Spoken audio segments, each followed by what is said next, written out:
The shorter your sleep, the shorter your life. The decimation of sleep throughout industrialized nations is having a catastrophic impact on our health, our wellness, even the safety and the education of our children. It's a silent sleep loss epidemic, and it is fast becoming one of the greatest public health challenges that we face in the 21st century.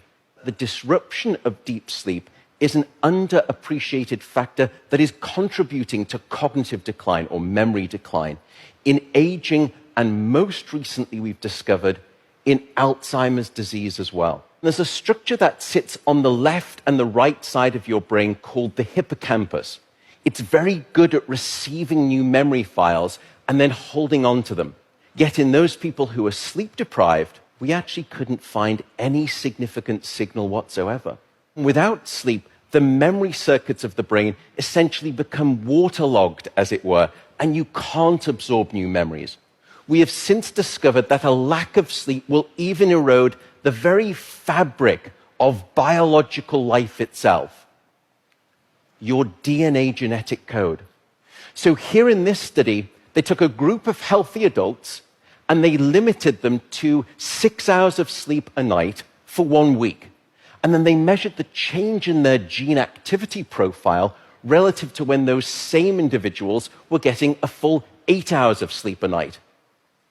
And there were two critical findings.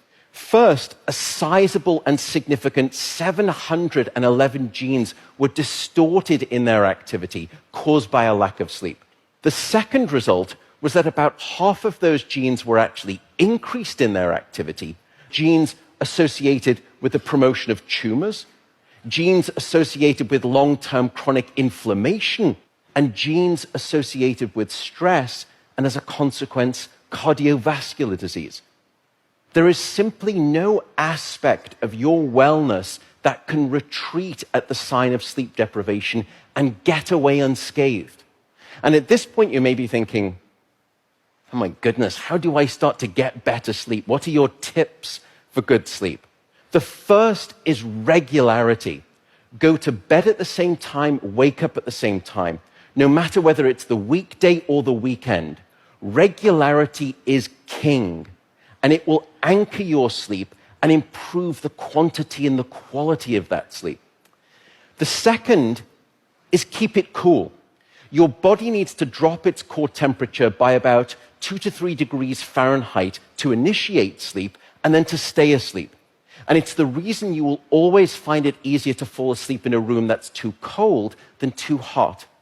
So aim for a bedroom temperature of around 65 degrees or about 18 degrees Celsius. That's going to be optimal for the sleep of most people.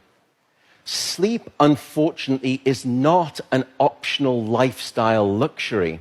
Sleep is a non-negotiable biological necessity.